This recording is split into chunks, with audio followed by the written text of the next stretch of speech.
নমস্কার সকলকে, আমি দীপাঞ্জন আর আমি Seema. And welcome to our channel the Beru Beru channel. আজকে কিন্তু আমি আপনাদের জন্য আরও একটি নতুন ভিডিও নিয়ে চলে আসলাম। আচ্ছা, তাহলে কোথায় যাওয়া হচ্ছে? আজকে যাচ্ছি আমরা কলকাতা এবং তার পার্শ্ববর্তী যে এলাকা রয়েছে, কয়েকটি আলাদা ডিস্ট্রিক্টও রয়েছে, যেখানে কিন্তু অসাধারণভাবে সরস্বতী পুজো করা হয় বা উদযাপন করা হয়। আমি আপনাদের সমস্তটা দেখাবো, নানান পুজোর মণ্ডপ দেখাবো, জার্নিটা দেখাবো, আর এই সমস্তটাই কিন্তু এই ভিডিওর মধ্যে পাবেন। সো একটু ভিডিওটা লং হলেও কিন্তু প্লিজ থাকবেন সাথে, আমাদের সাথে থাকুন আর দেখতে থাকুন এই ভিডিওটি। Thank you so much. So প্রথমেই আমরা পাড়ি দিলাম দক্ষিণ 24 পরগনার বাটানগরে। কলকাতা থেকে বাটানগর যেতে কিন্তু প্রায় 1 থেকে 1.5 ঘন্টা সময় লাগে। আমরা যেহেতু উত্তর কলকাতায় থাকি, তাই উত্তর কলকাতা থেকে সোজা এই রেড রোড হয়ে তারাতলা চলে গিয়ে তারাতলা থেকে বজবজের রাস্তা ধরে নিলাম এবং বাটানগর পৌঁছে গেলাম খুব ইজিলি। আর বাটানগর পৌঁছে যাওয়ার পর কিন্তু রাস্তায় বিভিন্ন জায়গায় হোর্ডিংয়ের মাধ্যমেই আপনাদের জানিয়ে দেওয়া হবে যে আপনারা পৃথিবীর সবচেয়ে বড় সরস্বতী ঠাকুরের প্যান্ডেলে যাচ্ছেন। সো আমরা এখন কিন্তু পৌঁছে গেছি বাটানগরে, যে পৃথিবীর সর্ববৃহৎ যে সরস্বতী ঠাকুর আছে সেটা দেখতে। অ্যান্ড চলুন আপনাদের দেখাই। বাটানগরের এই বিশাল সমারোহের আয়োজক কিন্তু squad foundation and creation foundation. তারা এবছর সরস্বতী প্রতিমা গড়ে তুলেছেন 111 ফুটের এবং নানান রকম সেফটি মেজারমেন্টস রেখেই। কারণ আমি দেখতে পাচ্ছি যে নানান দড়ি দিয়ে বা এখানে তার দিয়ে এটাকে কিন্তু সাপোর্ট দেওয়া রয়েছে। নিচে অনেক বাচ্চাদের পুতুল রয়েছে এবং তারা কিন্তু এই যে ABCD বা অ আ ক খ পড়ছে, প্রট্রাক্টর, কম্পাস সমস্ত কিছু রয়েছে। সত্যি এত গ্যাঞ্জাম, এত রাস্তাঘাটে ধুলো বালি সমস্ত কিছু পেরিয়ে যখন বাটানগর পৌঁছলাম আর এত সুন্দর একটি মাতৃ প্রতিমা দেখলাম, সেটা দেখে কিন্তু আমার মনে হলো যে সার্থক আশাটা।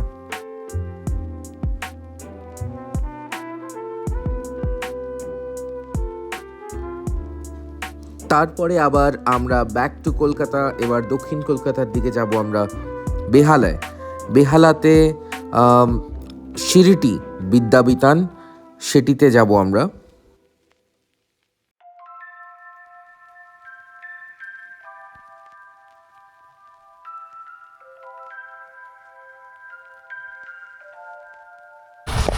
এই সিরিটি বিদ্যাবিতানের প্রধান আকর্ষণ হলো তার মাতৃপ্রতিমা।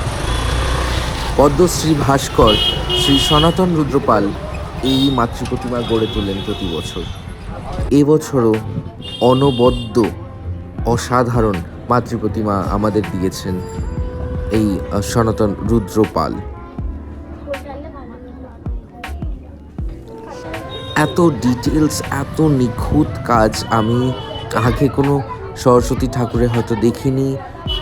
পিছনের চালাটাতে এতগুলো এলিমেন্টস আছে চারিপাশে, সত্যি সেগুলো আপনারা হয়তো ঠিক করে না দেখলে, আর সত্যি কথা বলতে প্যান্ডেলটা একটু ছোট পড়ে যায়, অ্যাঙ্গেল পাওয়া যায় না। উপরের দিকের অনেক কাজ রয়েছে যেগুলো অতি সূক্ষ্ম, অতি সুন্দর, দারুণ লাগছিল এবং আমি বলবো ইটস আ মাস্ট ভিজিট। আমাদের পরের গন্তব্য ছিল ফাল্গুনী সংঘ হচ্ছে লেক গার্ডেন্সে।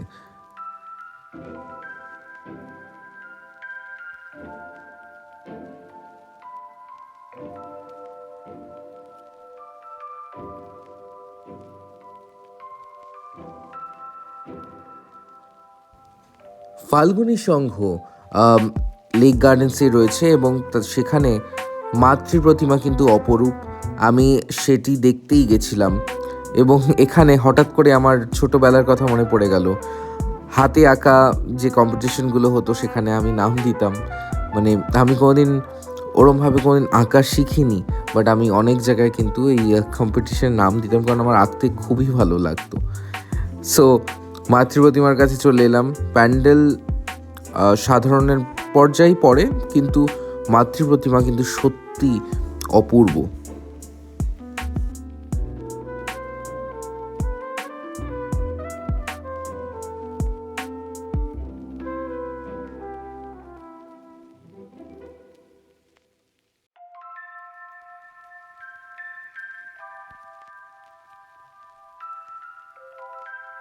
নেক্সট যে পুজোটা যাচ্ছি সেটা কিন্তু গুগল ম্যাপে অ্যাভেলেবল নেই।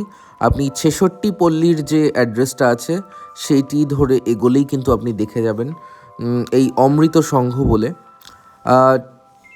খুবই সুন্দর মাতৃ প্রতিমা। মানে আমি হয়তো এই ছোটোর মধ্যে অনেকে ইগনোর করে যাবে, বাট আপনি প্লিজ ভিতরে গিয়ে দেখুন।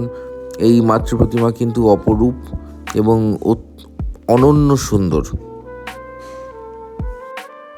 মানে এত শান্ত স্নিগ্ধ মা আমি সরস্বতী মায়ের রূপ আমি দেখিনি, অসাধারণ লাগছিল।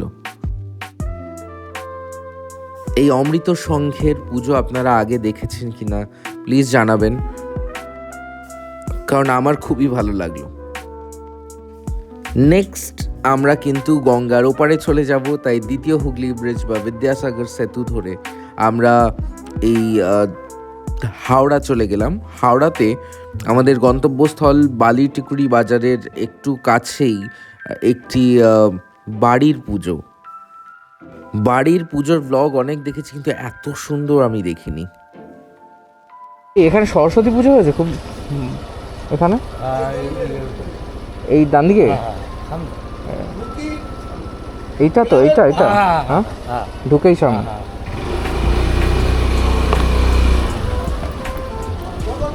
এইটাতে আচ্ছা, থ্যাংক ইউ। ওয়েল, অনেক খুঁজে অনেক জায়গায় জিজ্ঞেস করে শেষমেশ বাড়ির অ্যাড্রেস পেলাম, আমি লিঙ্কে দিয়ে দেবো। এবার দেখুন, সত্যি অপরূপ। শুধু মাতৃ প্রতিমা নয়, যতটুকু চেষ্টা, যতটা খাটনি এই বাড়ির পুজোতে করা হয়েছে, এত সুন্দরভাবে সাজানো হয়েছে, সত্যি মানে মন্ত্রমুগ্ধ হয়ে গেলাম। এই পয়েন্টে কিন্তু আমরা বাড়ি থেকে অনেকটাই দূরে। আমরা জানতাম না এই বাড়িটা খুঁজে পাবো কিনা, কিন্তু এই খুঁজে পাওয়ার পরে এই যে আনন্দ, এই বাড়িতে এসে আমরা কিছুক্ষণ বসে এই মাতৃ প্রতিমা আমরা দেখছিলাম আর ভাবছিলাম যে কতটা কষ্ট করে, কতটা মানে ভেবে চিনতে সময় লাগিয়ে এই পুজোটা করা হয়েছে। খুব সুন্দর হয়েছে। থ্যাংক ইউ আমাদেরকে ঘরের মধ্যে অ্যালাউ করার জন্য। Thank you so much.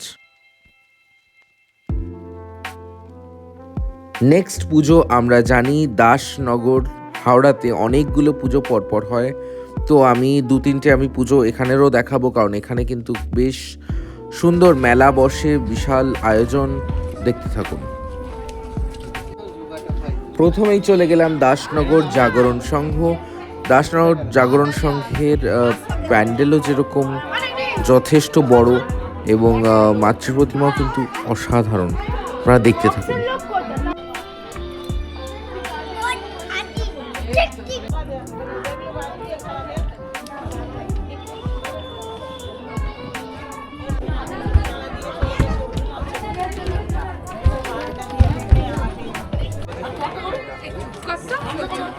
সব ভুল আমার।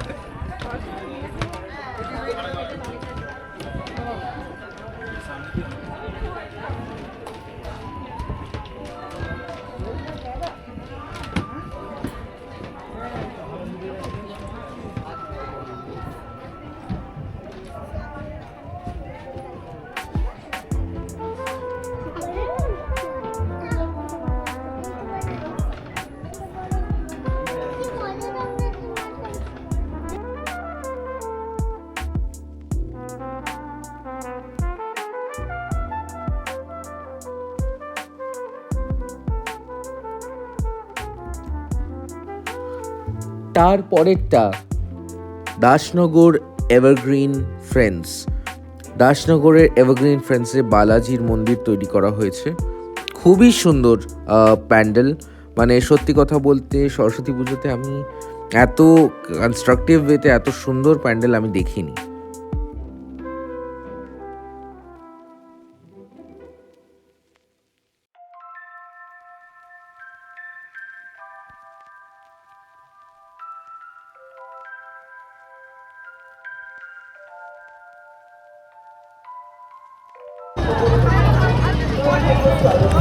আমাদের তারপরে দাসনগরের তরুণ সংঘ,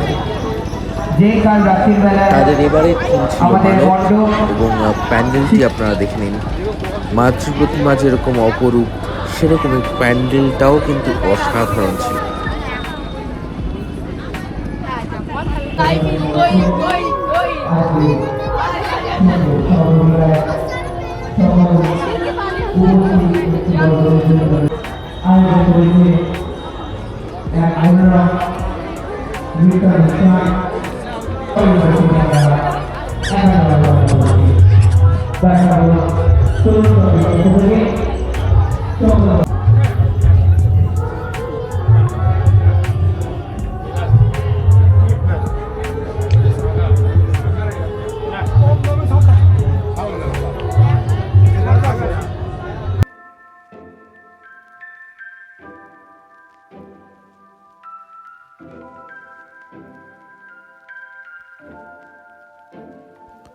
তারপর আমরা আবার হাওড়া ব্রিজ ধরে গঙ্গার এপারে অর্থাৎ কলকাতায় ফেরত এলাম, এবং আমাদের নেক্সট গন্তব্য কিন্তু দ্য কিউটেস্ট সরস্বতী ঠাকুর অফ 2025।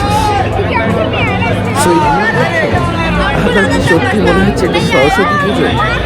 এটা কিন্তু চোরবাগান সার্বজনীন, এবং চোরবাগান সার্বজনীনে যেরকম দুর্গাপুজোর ভিড় হয় অলমোস্ট সেরকমই ভিড় ছিল, এবং ভিড়টি ছিল কিন্তু এই চুটকিকে দেখতে। চুটকি ছোটা ভীমকে ছেড়ে দিয়ে এখানে এসে সুন্দরভাবে হাঁসের উপর বসে সরস্বতী সেজে বসে আছে। অসাধারণ লাগছিল। এত ভিড় ছিল, ভিডিও আমি ততটা বেশি করতে পারিনি, এই জাস্ট একটাই শট নিয়েছি, বাট আমি স্লো ডাউন করেছি যাতে আপনারা অ্যাপ্রিসিয়েট করতে পারেন কত সুন্দরভাবে তৈরি করা হয়েছে এই প্রতিমাকে। অসাধারণ লাগছিল এখানে।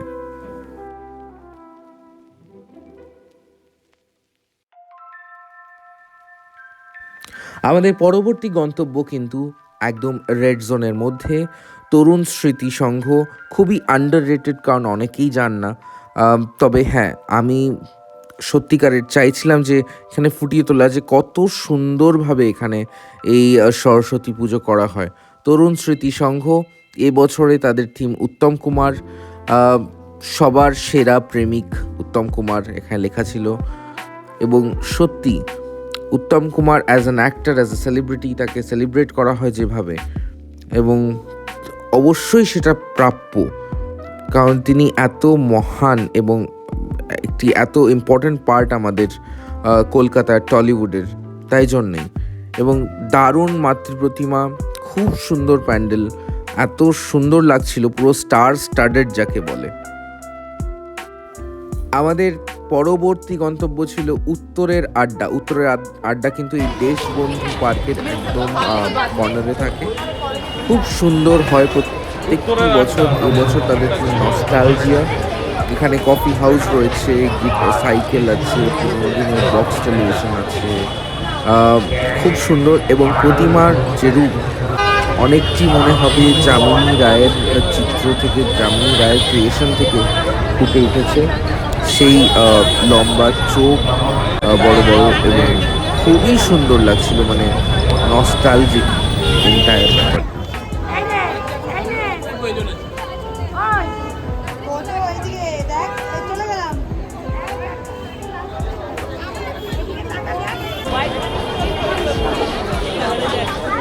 আর হ্যাঁ, উত্তরের আড্ডাতে এবছর কিন্তু প্রত্যেকটি দেয়ালে এত সুন্দরভাবে চারিপাশে গ্রাফিটি বানানো ছিল, খুব পিকচারেস্ক।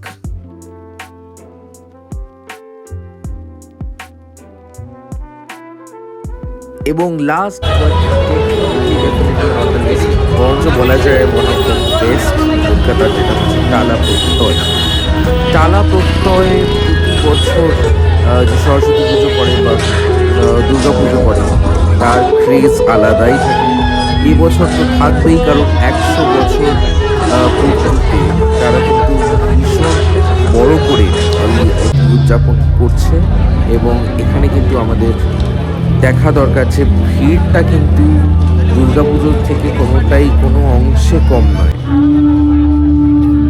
বাংলার রাগ সঙ্গীতের প্রদর্শনী চলছিল এখানে ওনাদের রাইট হ্যান্ড সাইডে এন্ট্রান্সের। 1925 থেকে যে জার্নি স্টার্ট করে টালা প্রত্যয়, সেটির আজ 100 বর্ষ।